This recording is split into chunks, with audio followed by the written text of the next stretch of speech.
de hoy vamos a ver lo que es el desarrollo de la química. Vamos a ver de qué manera se ha evolucionado poco a poco a lo largo del tiempo el concepto de química y las principales aplicaciones de la química. Por ejemplo, en la clase anterior decíamos que la química se había originado a partir desde que el hombre descubre el fuego. Entonces, a partir de ahí se venía ya aplicando la química. Pero el día de hoy vamos a ver de qué manera ha surgido, se ha evolucionado y se ha aplicado en la vida a través del tiempo. Veamos. La alquimia.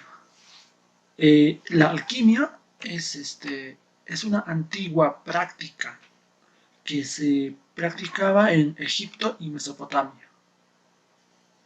La alquimia es una disciplina que combina elementos. ¿Qué elementos combina? Combina elementos de química, de física, de medicina, arte y entre otros. O sea, la alquimia va a ser una disciplina que va a combinar elementos. ¿De qué áreas? Pues de química, de física, de medicina, de arte. ¿Para qué? Para lograr un mayor contexto acerca de qué? Acerca de la química. Siendo la alquimia se va a convertir en una precursora de las ciencias modernas.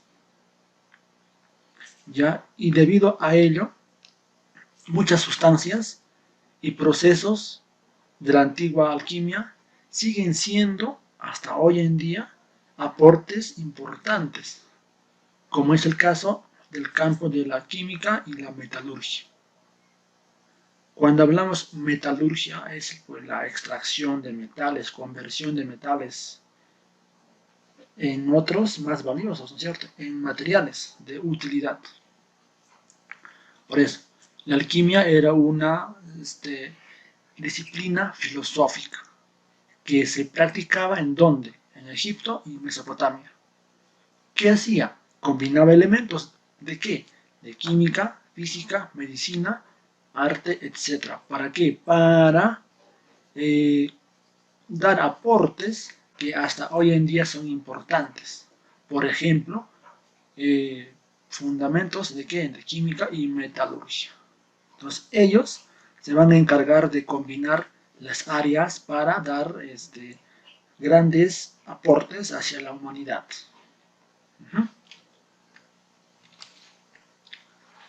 Continuamos con la alquimia. La alquimia proviene de qué? De alquimia, que significa echar. Ahora, como la alquimia combinaba elementos de química, física, arte, la meta, el objetivo más importante de ellos era ¿cuál? Era pues, la meta más conocida era la transmutación de metales, corrientes en oro. ¿Qué significa esto? Ellos buscaban algo llamado como la piedra filosofal. La piedra filosofal era un material que aquel que tocaba cualquier material se convertía en oro. O sea, esa piedra filosofal, todo lo que tocaba convertía en oro, lo convertía en oro. Si tengo acá la piedra filosofal, al tocar hacia una roca, esa roca se convertía en oro. Entonces, los alquimistas buscaban esa piedra filosofal. Ellos tenían en el pensamiento que esa piedra existía y buscaban eso. ¿Para qué buscaban? Para poder convertir todo en ¿qué? En oro. Además, ellos pues, buscaban en la creación de ¿qué? De una panacea, que era un remedio que supuestamente curaría todas las enfermedades y también nos daría una vida eterna. A eso se le llama como ¿qué? Como el elixir de la vida. Los alquimistas, ¿qué buscaban? El elixir de la vida. Era un líquido que al tomar nos curaba de las enfermedades. Además nos daba una vida eterna. Entonces, los alquimistas, ¿qué buscaban? Buscaban la piedra filosofal. ¿Para qué? Para convertir todo en oro. Además buscaban el elixir de la vida. ¿Para qué? Para curarse de qué? De enfermedades y a la vez obtener una vida eterna. ¿Lo habrán encontrado? No. Era un pensamiento que ellos tenían en buscar estas dos cosas importantes, que es la piedra filosofal y el elixir de la vida. Desde la Edad Media, los alquimistas invirtieron mucho esfuerzo en la búsqueda de qué? Búsqueda de la piedra filosofal. ¿Para qué? Para curarse de enfermedades y obtener una vida eterna. Una sustancia legendaria que se creía que era un ingrediente esencial para alguna de estas metas o para ambas. Entonces, era lo que buscaban los alquimistas. Muy bien. Ahora, algunos personajes de los alquimistas, la mayoría eran pues investigadores inteligentes y bien intencionados. O sea, de todos ellos existían algunos que eran más inteligentes y más importantes. Entre ellos están quienes. Están pues Isaac Newton, Robert Boyle y Santo Tomás de Aquino. Ellos son algunos personajes de qué? De los alquimistas. Entonces, Isaac Newton, Robert Boyle y Santo Tomás de Aquino son algunos de los investigadores que pertenecen a quién? A los alquimistas. ¿Qué más? Los alquimistas van a gozar de prestigios de aportar, han aportado importantes ¿para qué? Para la industria química. ¿Cómo es eso? Van a ser aportadores de qué? De la época de pólvora. O sea, van a lograr, van a crear la pólvora, van a estar en el área de metalurgia, van a crear o fabricar tintes y pinturas, cosmético, curtido de cuero, la tinta, la fabricación de cerámica y cristales, y también extracción de qué? O preparación de licores. Entonces, todos ellos serán inclinados de a un área, ¿no es cierto? Van a buscar, pues, a crear la pólvora, metalurgia, tintes, y han aplicado eso en la antigüedad. Han creado y han puesto en práctica. Seguimos. Luego de la alquimia aparece lo que es la iatroquímica. La iatroquímica es otra ciencia que dice, la principal rebelión contra la alquimia fue la del médico Theophorus von Hohenheim, llamado Paracelso. O sea, Paracelso era su apodo. Su verdadero nombre es ¿quién? Theophorus von Hohenheim. ¿Ya? Entonces, la iatroquímica es una rebelión que nace contra qué? Contra la alquimia. O sea, la iatroquímica se opone a quién? A la alquimia. Recuerda, pues la alquimia que combinaba elementos de química, arte, física. Y buscaban ¿qué? La piedra filosofal y también el elixir de la vida. Entonces, a esa disciplina, ¿quién se opone? La iatroquímica. ¿Quién lo dirige la iatroquímica? Él fue el médico Paracelso. ¿Ya? Él es el que va a encabezar esta disciplina que es la iatroquímica. Listo. Dice, la iatroquímica desplazó la teoría de los cuatro elementos, agua, fuego, aire y tierra, Y también él rechaza ¿qué cosa? La búsqueda de la piedra filosofal, planteando que el verdadero oficio de los alquimistas no es producir oro, sino que tiene que producir medicamentos. Esta rama busca encontrar explicaciones químicas a los procesos patológicos, o sea, a las enfermedades, y también a los procesos fisiológicos del cuerpo humano. Y mediante ello va a proporcionar un tratamiento eficaz con sustancias químicas. O sea, la iatroquímica no va a buscar la piedra filosofal, al contrario, lo rechaza esa ciencia, sino que plantea algo que ver con medicamentos, o sea, encontrar explicaciones patológicas y fisiológicas del cuerpo, pero ¿con qué? Con tratamientos con sustancias químicas. Por eso a la iatroquímica se le puede considerar como la precursora de la bioquímica. Fabricación de medicamentos. ¿Para qué? Para tratar enfermedades en el cuerpo. ¿Con qué? Con sustancias químicas. Entonces, la iatroquímica, ¿quién lo dirige? Paracelso. Él rechaza, refuta a la alquimia. ¿Qué plantea la iatroquímica? Velar por los medicamentos, hacer estudio de procesos patológicos del cuerpo usando ¿qué? Sustancias químicas. Por eso a la iatroquímica se le puede considerar como ¿qué? Como la precursora de la bioquímica. ¿Qué es bioquímica? Fabricación de medicamentos. Eso. Paracelso.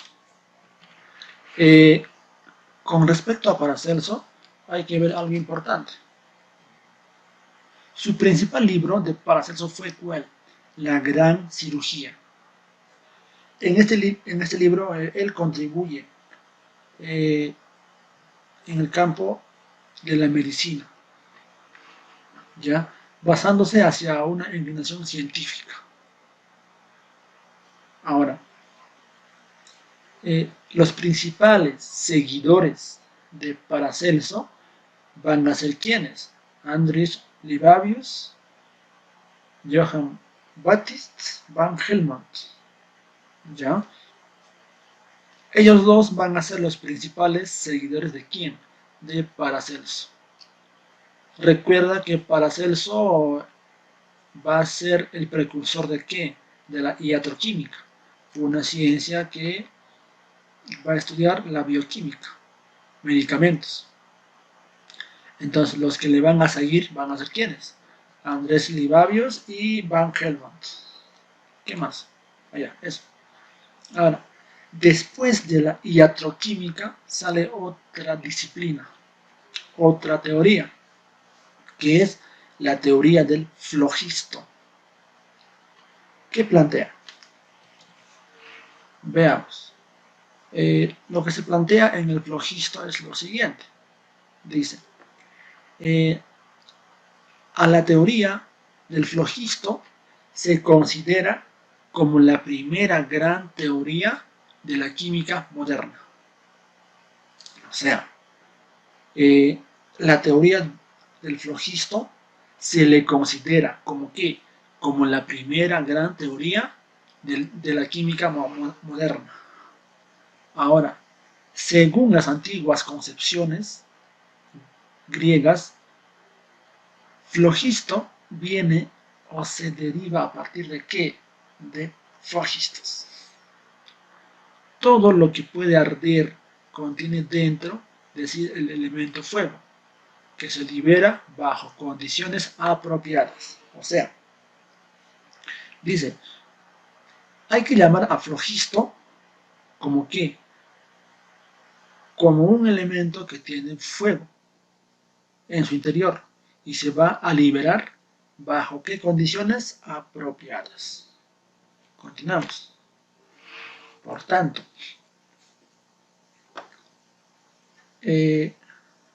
En 1702,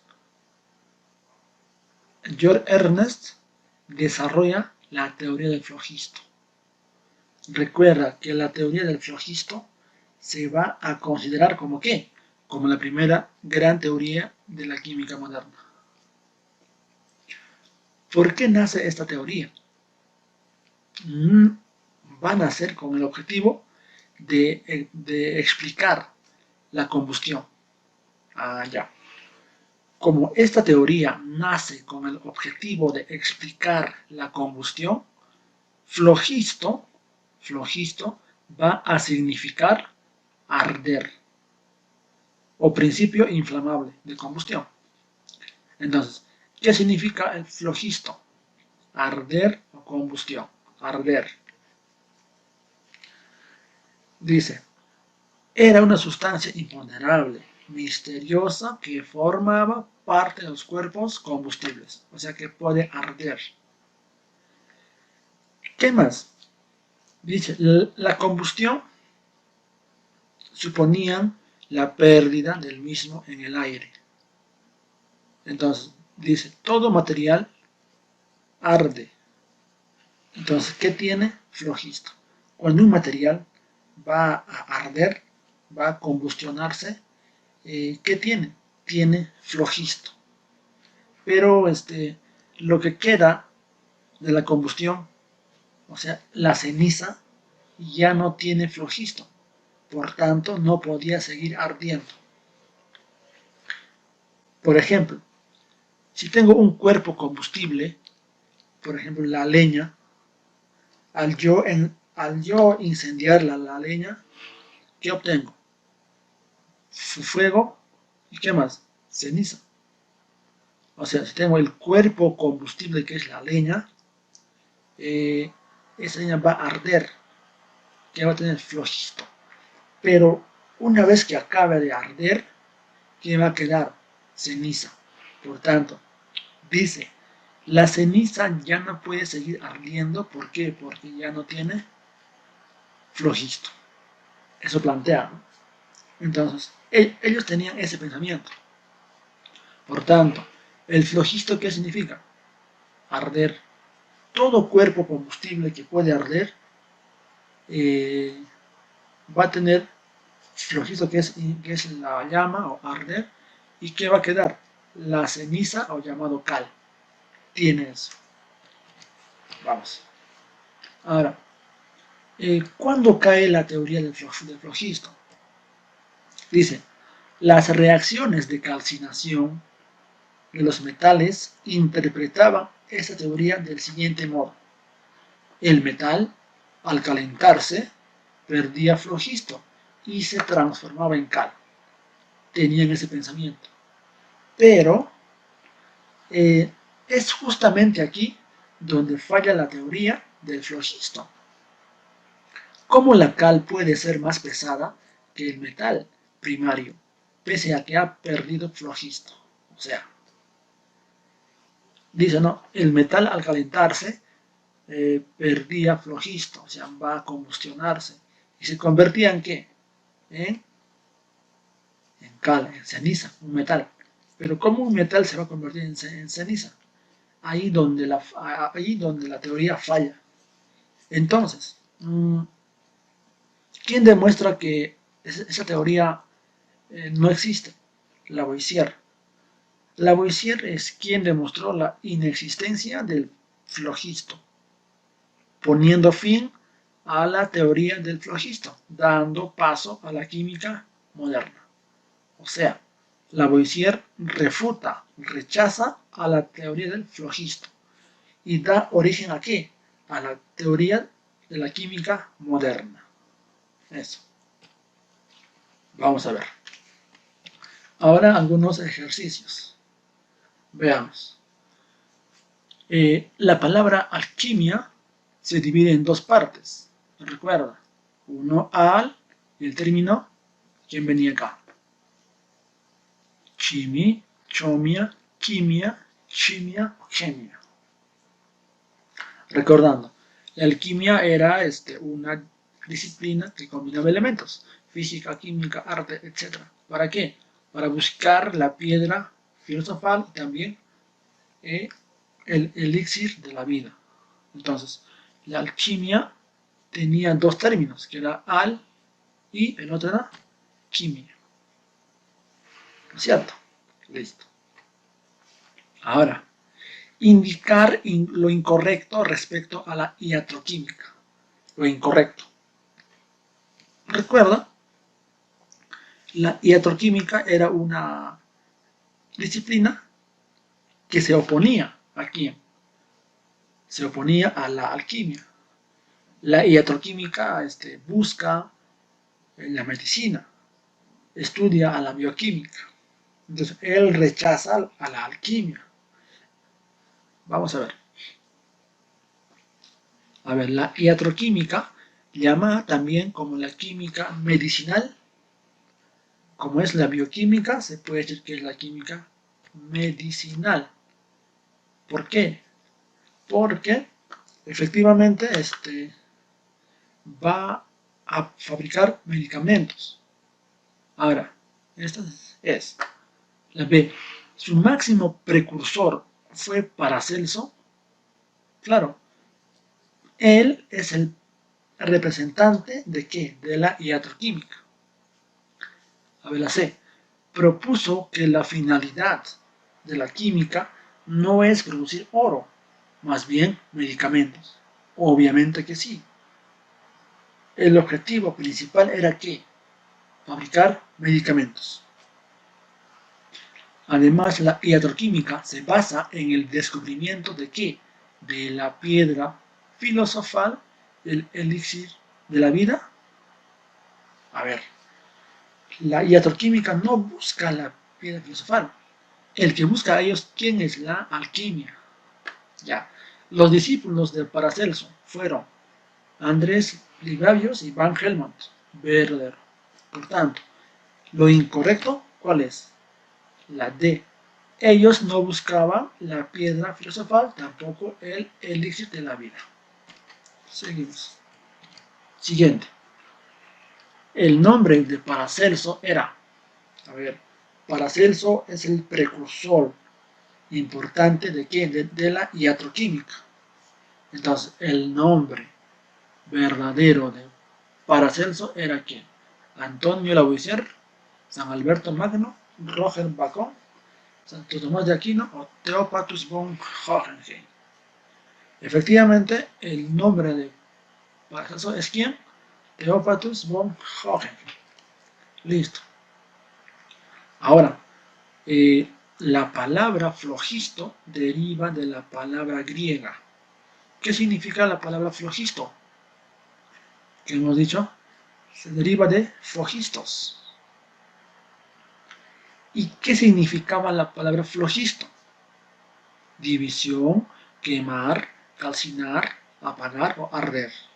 Arder. Flogisto significa arder.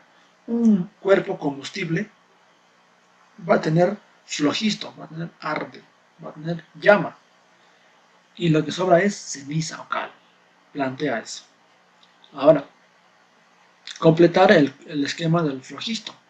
Cuerpo combustible, algo más, flogisto. Allá, un cuerpo combustible que podía arder tenía algo más que más flogisto. Acaba el residuo, o sea, la ceniza. ¿No es cierto? La ceniza. Un cuerpo combustible que tiene ceniza más flogisto. Eso. Continuamos. A ver acá. El texto. La obsesión de los alquimistas fue la búsqueda de allá. ¿Qué buscaban los alquimistas? Los alquimistas buscaban pues la piedra filosofal y también el elixir de la vida. Esto buscaban los alquimistas. Entonces, respuesta, la piedra y el elixir. La 7. A ver, Paracelso, Stahl, Lavoisier. Paracelso, efectivamente, va a encabezar la iatroquímica. Lavoisier, la química moderna. Stahl, la teoría del flogisto. Y Lavoisier, la química moderna. Esta es la relación correcta. Muy bien. Ahora, tarea para ustedes, esto de acá, en la página 45, y gracias.